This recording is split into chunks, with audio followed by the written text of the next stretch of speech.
Senator, are you sick of all the talk of how you'd be a perfect running mate? You know, listen, I think that, sure, if people want to speculate about running mates, I encourage that, because I think that Joe Biden would be a great running mate. As vice president, he's proven that he knows how to do the job. And there are certainly a lot of other candidates that would make, for me, a very viable and interesting vice president. She just keeps getting better and better on the stuff. That was Senator Kamala Harris turning the tables on what's become a trendy topic for those of us in the press these last few days. Sure, she says, Joe Biden can be my VP. He was good at it. Well, Biden's lead, though, over the rest of the Democratic field holds for now. Harris and Elizabeth Warren are well on their way to busting the door down on that top tier of candidates, which still includes Bernie Sanders. But there's one thing Biden has that the rest of them don't: the watchful, angsty, agitated eye of Donald J. Trump, who's been tweeting about the former vice president 10 times in just the last week. And that's reportedly not going down well inside the West Wing. New York Times reporting today, quote, Mr. Trump's attacks on Mr. Biden have defied the pleadings of his own aides, who think almost any other candidate would be easier to defeat, and left Republicans puzzled while delighting Biden's supporters. Joining our conversation, we are so lucky, Chris Matthews, host of Hardball here on MSNBC. When I see stories that anyone in the West Wing complains about anything, no one seems to try to get him to do anything. I mean, really, they're running around. I talked to somebody today on the train coming up here who said we can't stop him. That's what he does. Right. And I think that we all know that you and I, and you guys too, know the history. Look what Lyndon Johnson did to Richard Nixon in '68. He made him the nominee. In '68, just said, I'm attacking him. And it's the way you do. You name the front runner yourself. And he's giving Biden a few more months of honeymoon. Why do you think Biden is someone he can't ignore? Because of where we're going tomorrow night. Me too. You go to Wilkes-Barre, and you've been up to, up in Erie, and there are parts of the country that are angry, blue collar, mostly white Democrats who've had it with the Democratic Party. They think it's too elitist, talks too much about gender issues for them. They don't talk enough about their kids' jobs, and all they want, I think, is Social Security, Medicare, Medicaid for old age, for long-term care, Alzheimer's, and a job for their kids, daughters and sons, to live somewhere within driving distance.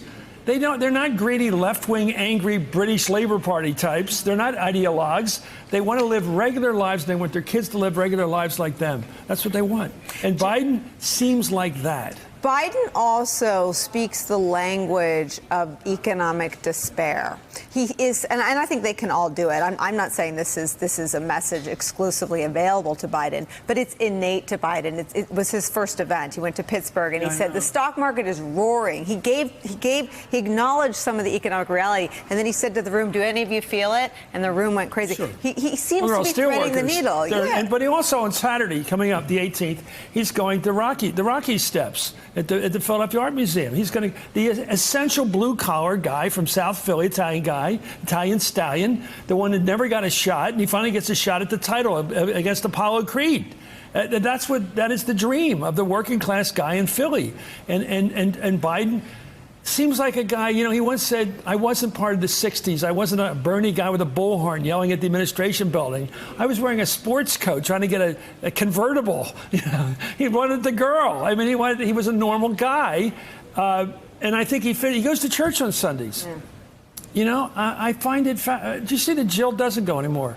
It's very interesting. They're very angry at the Catholic Church. I mean, and maybe a lot of things because of the family tragedies. There was something very human about the Bidens with all their tragedies, and comfortable. I think that's the right word. And I think this thing about having a running mate is because we know the reality of the Democratic Party.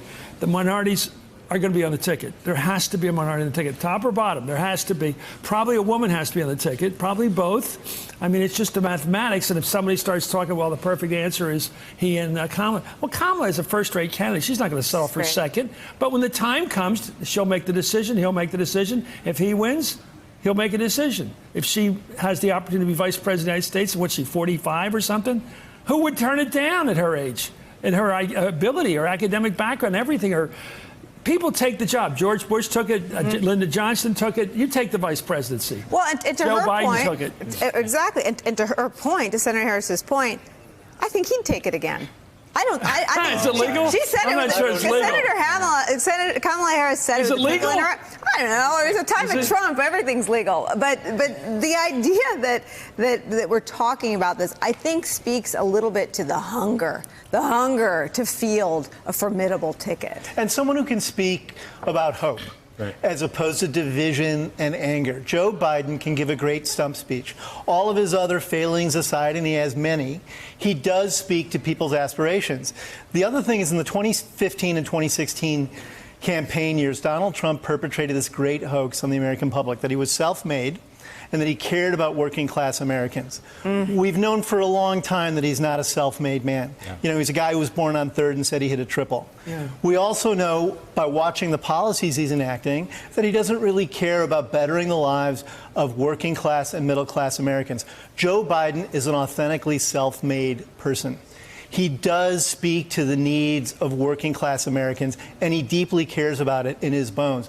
There is no hoax going on there, and Trump is petrified. You have just landed on what I think is such an opportunity for Democrats, for whomever their nominee is. The Trump brand is the hoax. Yes. Right. I mean, I think Democrats need to take back the hoax. And he wasn't a scholarship kid at Penn, by the way. Trump is the hoax. Biden can chip away at that. Look, I'm still a little bit skeptical about the two 70-year-old white guys facing off against one another. But Chris, one of the words you used was he's comfortable. And I think that is the people want less drama.